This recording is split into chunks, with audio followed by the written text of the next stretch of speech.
Kuna watu tuko hapa, we are Jacobs, but when you are about to eat, Esau anasimama, because Jacob alinunua the birthright ya mtu mwenye alilaaniwa. Jacob was an investor. Esau was a hunter and a gatherer. Is a man who is hand to mouth. Then Jacob akakuja akanunua hand to mouth. Alipo maisha, wakati tu alinunua, trouble started. That is the time he ran away. Akaenda kwa anko, kwa Laban. Then akiwa kwa Laban akaona ni vizuri achukue msichana huko. Laban akamwambia, because hauna pesa, fanya kazi for 7 years. The man worked for 7 years. Siku ile alienda kuchukua, Esau akasimama. Esau ni hunter and a gatherer. Anakulanga kibahati. Anakulanga tu kwa bahati. Dhia ikipatikana ama dhwaliga ikipatikana. Wakati alienda kukula, kuchukua, kunyakua, when he was working as a Jacob in Laban's farm. He was working throughout as a Jacob, as an investor. Mali ya Laban iliongezeka kwa sababu ya Jacob. But when it comes to eat, the spirit ile alinunua na chakula inasimama. Inamwambia haukuli. Miaka 7 unakaa kwa compound ya watu miaka 7 na hauwezi kuelewa ya kwamba huwezi kuchukua msichana wa pili kabla wa kwanza hajaenda. Miaka 7. Hata ukikuwa mjinga namna gani, itakuwaje miaka 7? 7 good years. You never had a hint that you must be able, the first lady must go before the second. Wakati alienda kuchukua kabio na Labani, wewe una kichwa mzuri. Wewe una kichwa yako ni mzuri. Akamuuliza kwa nini? Ushaisikia mahali msichana wa pili anaenda kabla wa kwanza? Akasema sasa tufanyeje na nimelipia? Akasema hapana. Hata kama umelipia, ukae baka msichana huyu mwingine achukuliwe ndio uchukue huyu. Akaona basi si unifugie kama chips fuga. Hata huyu nichukue. Akaambiwa na yeye utafanya 7 years. Wakati anafanya kazi, when you are laboring, kazi inafaulu. When anafanya kazi inafaulu. Lakini siku ya kukula, Esau anasimama kwa sababu ulinunua chakula. Ulinunua whatever you have na chakula. So chakula ile inasimamanga, inakwambia ulitununua, kwa hivyo utaishi kama sisi.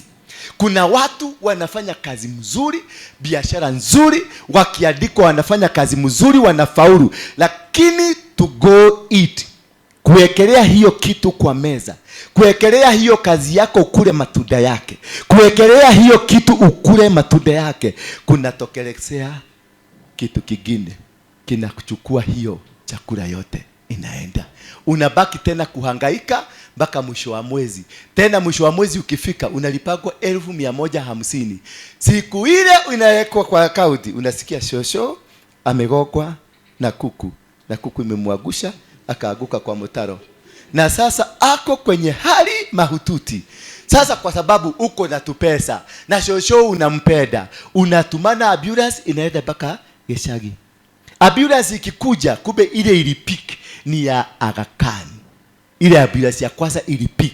Sasa wakikuja communication, wanasema tuigie Aga Khan. Aga Khan ukiwa kwa ambulance, umewekwa kakitu huko kwa mdomo, ingine vitu zinaekwa huko, ukifanywa nini? First aid. Mama okay, maana alipoanguka, hii kitu ilianguka, hewa ikapotea kidogo. Maana ilikuwa programmed, hewa ipotee kidogo ndio tule tupesa tukamatwe. Bwana Yesu asifiwe sana. Sasa tukikamatwa, ambulance inaingia Aga Khan. Kuingia Aga Khan hivi, unaambiwa lazima kwanza consultation fee before we start anything ni 1100.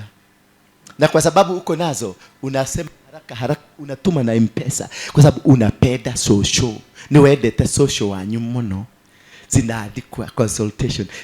Kidogo unasikia amewekwa kwa sababu alianguka maholi ikaraliwa. Sasa oxygen flow inakuwa ni kidogo sana. Anawekwa kimask.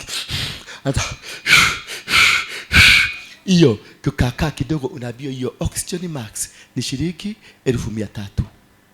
Unasema niko nazo, unatuma haraka. Saa hiyo na gari unaendesha inapita wrong side, ukienda kuona Soso anasemekana aigiswe kwa lab, apimwe, angalie kama ako na internal problem. Hiyo kalisti kanaandikwa vitu mingi, blood test, blood nini, sturu nini. Najua zamani nilikuwa nafikiriaga ni bebe sturu, niliambiwa nikuje na sturu, niende hospitali nikapatiwa kachupa. Nikaambiwa hii ni ya sturu. Mimi wakati nilienda nyumbani, nilibeba sturu nikapeleka hospitali. Daktari akanusa ni nini hii? Nikamwambia suri niambia nikuje na sturu. Bwana Yesu asifiwe sana. Sasa kule akakani unapimiwa. Unaambiwa shilingi 1,600. Hivyo vipimo vyote. Unasema pesa iko. The moment utatoa pesa zote, unasikia vipimo zote zinasema shosho wako sawa, hana problem, na tutampatia painkillers. Aende apumzike, anahitaji tu kupumzika. Because the spirit ya Esau ilikuwa imekuja tu kuchukua hiyo tu pesa tu wote ipeleke. Some of us are facing those challenges. Wakati umetafuta vizuri, kuna simama kitu kinakuja kinachukua tu pesa twako tu wote, unabaki hauna. Tena unaanza square one. Tena unafanya. Wakati you are working, you are one of the best workers. Baka kwa nyumba yako kuna vikombe kama 6, kwa sababu wewe you are best worker. Wewe ndio mfanyikazi ule anatambulika in the county government. Lakini wakikuja wanaulizana, tunaenda kwa nani weekend hii? Unasema mimi si kwangu kusiedwe, maana kuna kasafari naenda, kwa sababu unakaa kanyumba kakukoboa. Na wale wanataka kukutembelea wote wamejega. Na wewe ndio mdosi yao in the county government. Wao wamejega, lakini wewe unaishi kwa one bedroom house. Kwa sababu nini? Haujawahi kuweza kununua kiwanja ujenge nyumba. Kwa nini? There is always, when you are working, when you are moving, when you are doing things, spirit of success is with you. When you are working, the spirit of success is with you. When you are moving, the spirit of success is with you. But the time utaekelea kwa mesa, sasa ni kukula. Esau anasimama, anakuambia tuko na maagano, kuna sahani ya chakula tuliagana na wewe, na hiyo sahani ya chakula inasema hautakula. Na hivyo ndivyo Yakobo alifanya miaka ingine 14 ya kutafuta mwanamke bado. Na wakati aliamua miaka 14 iliisha, wakati aliamua kuchukua watu, tena Labani akakuja. Ile spirit ikakuja ikasimama, akaambiwa utakaa miaka ingine 7 ya kupumzika tu ndio uanze kujitayarisha. Aliishi miaka 21 because of one woman. Because he was doing all this ndio achukue yule mwanamke alikuwa anapenda. At the end of the day, huyo mwanamke aliishi, alirudi akakufa. Bwana Yesu asifiwe sana. He labored for 21 years for a woman who later died. Mwenye hakumbenefit, mwenye hakumsaidia.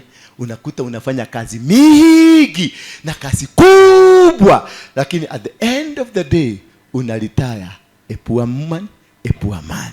Umefanya kazi ya kulima, unaretire a person who does not have anything, because there is a spirit ambayo inasimamaga when you are supposed to think your blessing. Because Esau Mungu alikuwa amesema one I love and one I hate. Lakini Jacob, maana hakutaka kuelewa what was the meaning of one I love and one I hate. Hakutaka kuelewa, hakutaka kutafusiriwa, ajue what is this that is happening.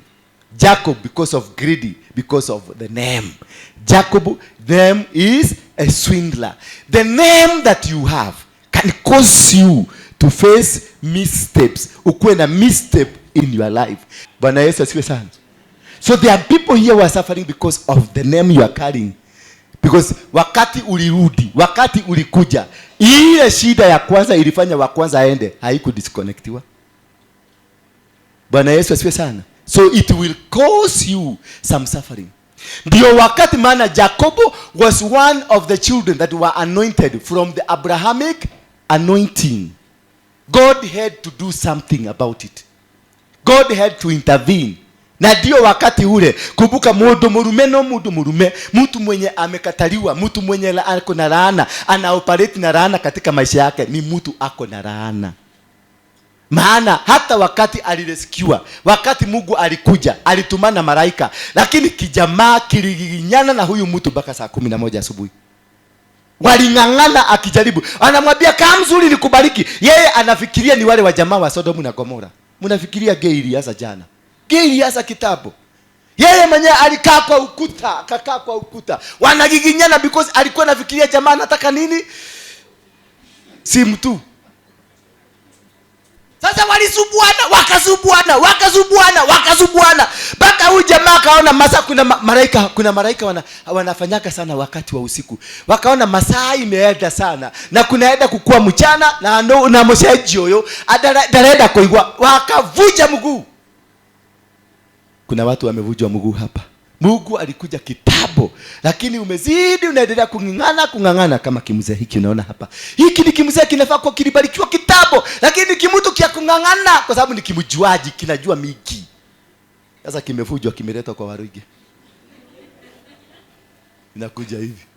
Yakobo baada ya kuvujwa mguu ndio alirealize huyu alikuwa Mungu. Kuna watu ambao mpaka saa hii bado haujarealize that God has commanded you to become, that God has given you an opportunity, that God has given you a way out, that God has given you a blessing. You are still struggling with your past. You are still struggling with your family. You are still struggling with a man that has been a tormentor in your life. You are still struggling with that woman that has been a tormentor in your life. Unang'ang'ana na kumbe Mungu alikuletea kimwanamke kizuri ambacho ni kialika yako na ni kia mahede yako. Bwana Yesu asifiwe. Na bado unang'ang'ana na kimwanamke kinakuzubua kila siku. Mara mumeongea hii, kesho kinakubadilishia guru. Unaongea hii, kesho kinakubadilishia. Ama kimwanaume kinakusubua tu, yani kazi yake ni kukusubua tu. Hakuna mahali mnaenda. Miaka 5 mutura mugiana na mundu na wareheirwo kimuhiki kiale kiega muno. Wagirwo tu weka na maisha magere.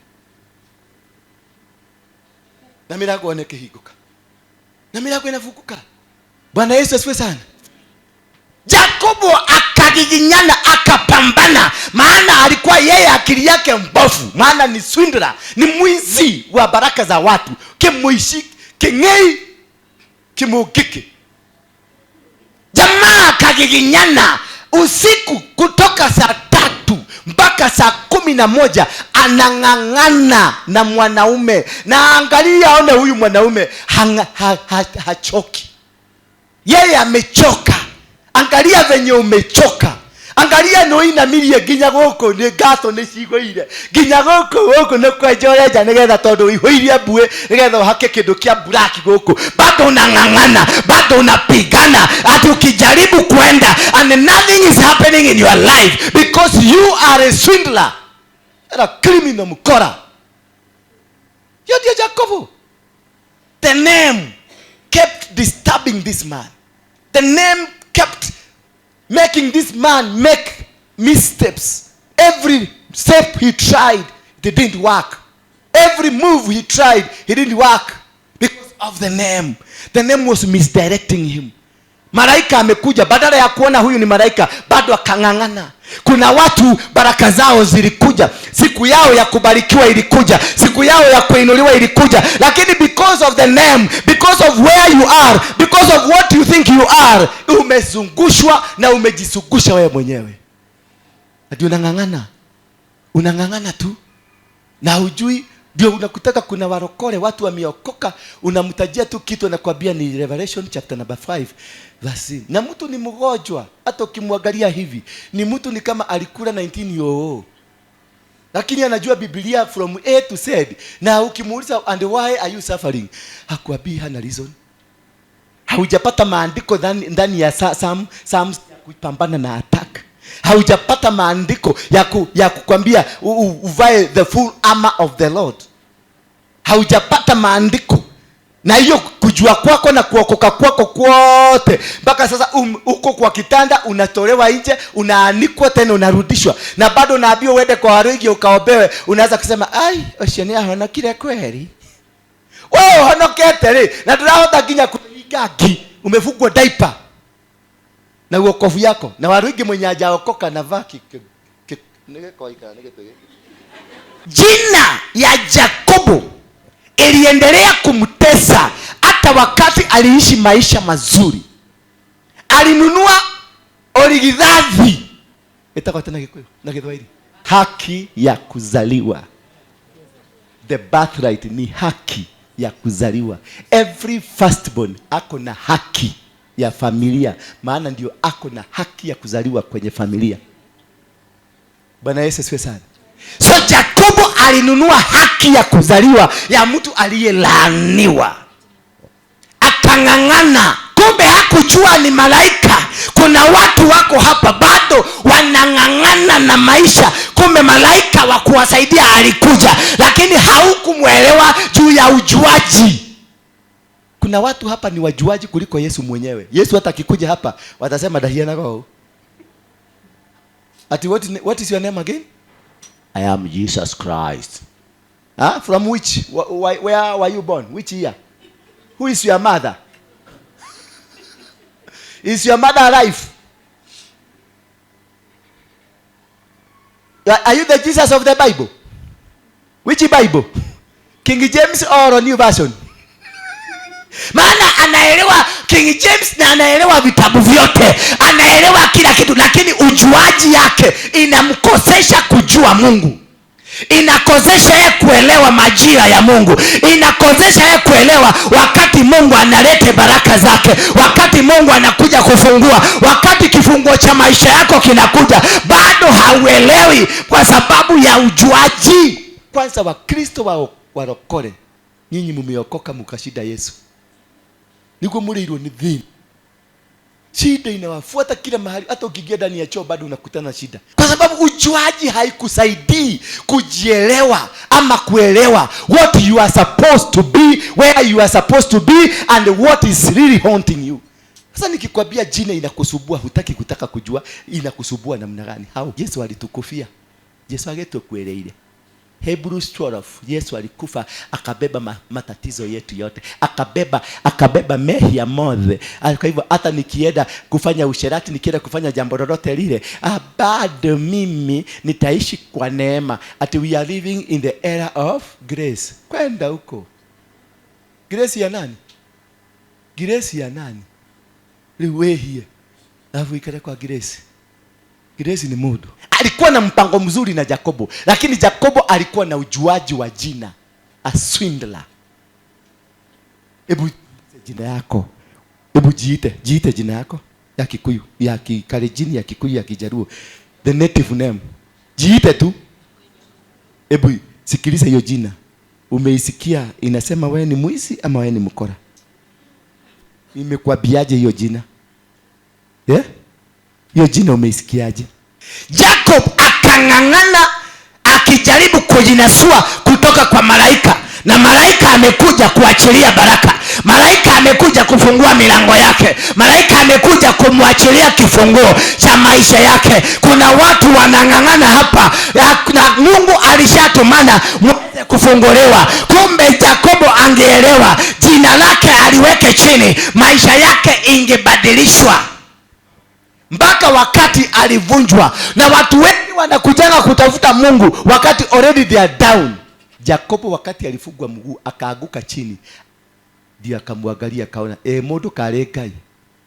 You come only to realize when it is too late for you, when you already have been broken, when you already have been brought down, when already your family has disintegrated, when already biashara yako imeanguka, when already ndoa yako imeharibika, when already umezika mtu, when already kwenu kumezikwa watu kama 7 na unaona wewe ndio next. Sasa ndio unakimbia kwa dola. Yakobo ilibidi agotorwe mguu ndio asikie Mungu. Watu wengi hapa lazima tumegotorwa ndio tusikie Mungu. Why can't you open up your ears? Fungua macho yako, fungua moyo wako kwa Mungu akuzungumzie. Amekutumia nabii, amekutumia mtumishi wake akuje akusaidie, maana amempatia mpango wako wote. Lakini bado na ujuaji yako na masomo yako marefu haujui chochote. You are just a vagabond but you are still complaining ati huyu hajaokoka. Nani alikupatia mita inaitangwa mita ya kiokoko? Kiokometa. Ulitoa wapi kiokometa? Ati huyu ameokoka na wewe kwanza ni mchawi, wewe murogi. No nirahota kumenya andu aria matahonokete na aria mahonokete. Nawe ni mchawi. Juko dumetie kanwa cihoraga kanwa. Uciaragio ugo kaihuria mukebe yau hau. Sikwe konya juko. Itura igima watu hawakaagi na amani na wewe muokofu. Usiku weachagi watu walale saa 9 usiku ukiomba maombi marefu ya uhiga na haikusaidie. Sit down and allow the Spirit of God to manifest in you.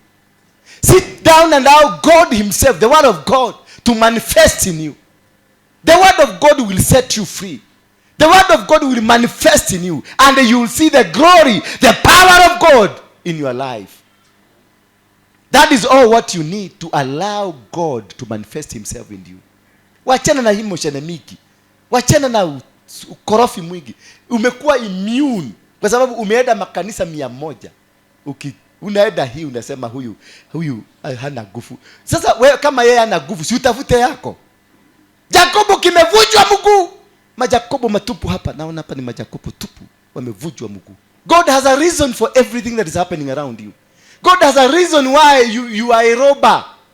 God has a reason why you are a rapist. He knows why. Don't judge anybody.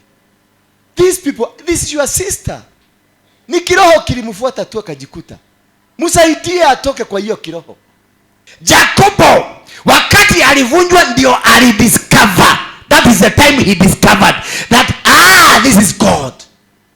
Akashika huyo God akamwambia hautoki hapa kabla haujanibariki. Lakini sasa unabarikiwa wakati umekuwa kiwete. Wakati ungeolewa ukiwa msichana. Wakati ungeoa ukiwa kijana mzuri. Saa hizi you are old, huna meno. Ucoke waje kujira gutware Valentine na nduri ginya magego. Thiga kumumunyire nyama. Na rĩrĩa wacerirwo nĩ kĩmwana kĩega kĩarĩ kĩnyoroku kĩrũngarũ wagĩtire nego mimi look at me, do I look like you? Rĩu ũrauga any God, any that can please you God, I'm ready to receive any. Na ukianza ni kwenda sema God, I need a tall, dark and handsome, driving a Range Rover, an Audi, a Mercedes Benz, living in Runda or Kuna or Karen, yani ulikuwa well educated and well managed. Kai sasa ulikuwa 21, 25 mpaka 30. Ukapanda mpaka 30 na miaka inaendaga bio. Wakati huo ukigojea hicho kibutu inaendaga bio, ukastukia huko 32. Sasa unasema oh Lord, send me my rib. Send me my rib. Ukisetiwa bado ukigojea kusetiwa rib unapanda inafika 37. No. Oh my God. Why me? Why me, oh Lord? Sasa unaokoka unakuwa mlokole, kanisani unakuwa asha. Kanisani ndio unakuwa kwa kwanza kuja kufagia kanisa asubuhi. Ukitafuta mwanaume. Na ule mwanaume unaweza pata ni ule na yeye amekuwa kigogo. Ametembea kama dora. Ni kigogo tu anasharia kwa kuba. Bwana Yesu asifiwe sana. That is when you make a mistake. Ukatoka kwenye laini yako, ukaingia kwenye laini ya Esau. Ukatoka kwenye laini ya Jacobo the investor, ukaingia kwenye Esau the hunter and a gatherer. A spirit of poverty, a spirit of instability, a spirit of confusion ever in time. Jacob kama angeelewa the visitation of God, hangevunjwa mguu, hangenunua birthright which was cursed. Angesimama na yeye, maana already he was a blessed man. He only needed to change the name. And after wakati amevunjwa mguu, ndio akasimama. Akajua kumbe alikuwa Mungu. Malaika akakuja akamuuliza, unaitwa nani? Bwana Yesu asifiwe sana. mpaka ukuje malaika akuulize unaitwa nani, wetagwo atia. Because the intention of God from the word go was to make this man the property he wanted him to be, the person he created him for, the reason he created him for. He wanted to make him become what God wanted. He wanted to make him become the man he had created, the man who would be a father. But this man was so hypocritical, mukora, jagiri tupu tu ya ukora, wizi ya chakula, yani wizi ya birthright, tamaa. Kuna watu wanabadilishiango baraka, when they are about to get there, baraka zao zinabadilika. This man is carrying an Esau spirit. Wakati anaenda kufanyika the AU chairman, gia inawekwa ya reverse, gari badala iende mbele inarudi reverse. Already Jacobo amevunjwa mguu. That is when he is discovering himself. Are you discovering yourself today? When you already uko chini, when you are down, that is the time you discover yourself. Jacob akamshika akamwambia, hutoki hapa. Sitoki hapa usiponibariki, naomba. Sasa angalia, niangalie sasa. Sitoki hapa usiponibariki, Baba, Baba naomba. When you are already broken, that is the time you discover kuna Baba. That is the time you discover you have a God in heaven. When you already uko down, vitu zimeenda chini, that is when you glorify. Ndio unaimbanga nyimbo za kuglorify Mungu mpaka mpaka watu wasema this is wow, this woman is a worshiper. Si kuworship, ana worship, ni ile matatizo inachamuka ndani yake ndio inatoa sauti mzuri ya kuiba. Zamani alikuwa hana time ya kuiba, she didn't have time. Lakini thina uri omutindikite ainaga ukaigwa nginya ndeka babu.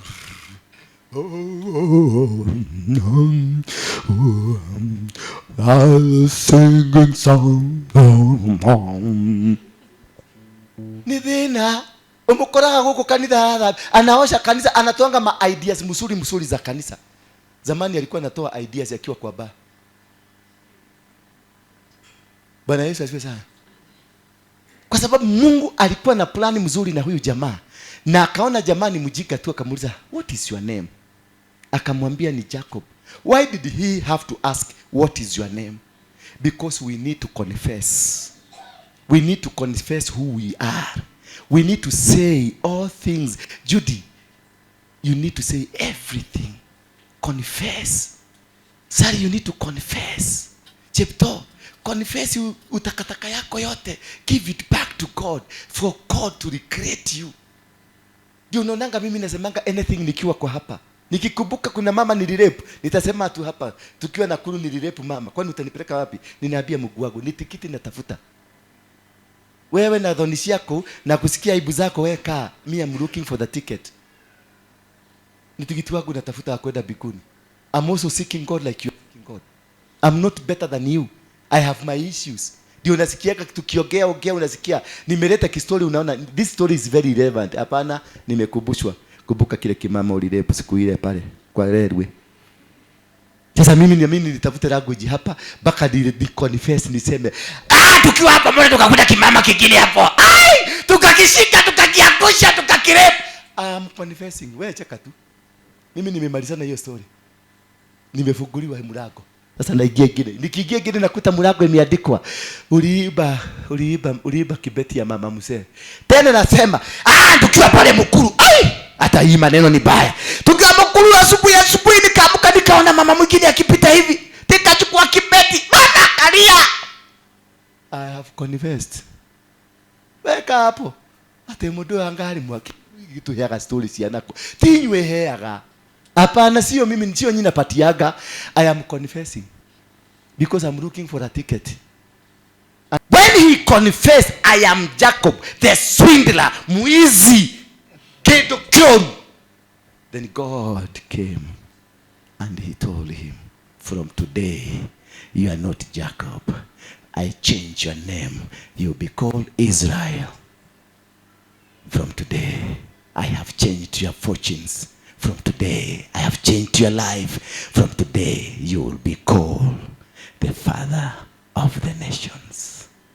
Just that, confessing, changing your style, changing your lifestyle, changing your relationship with God, confessing, just changing the whole scenario. Unabadilishwa. Unafikiria nini nafanyaka muone nikiliga hapa? Ninaligaga kwa sababu nilikonfess mambo mingi. God is changing your name. God is changing your status. God is making a fresh arrangement with you.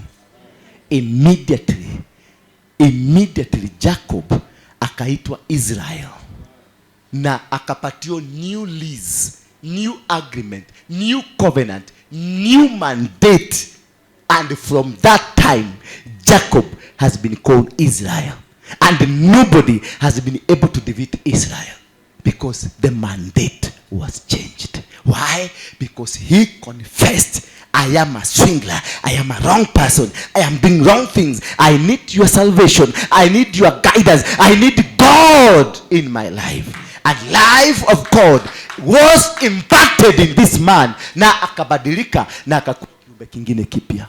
That is what we call salvation. Tusimame kwa miguu yetu.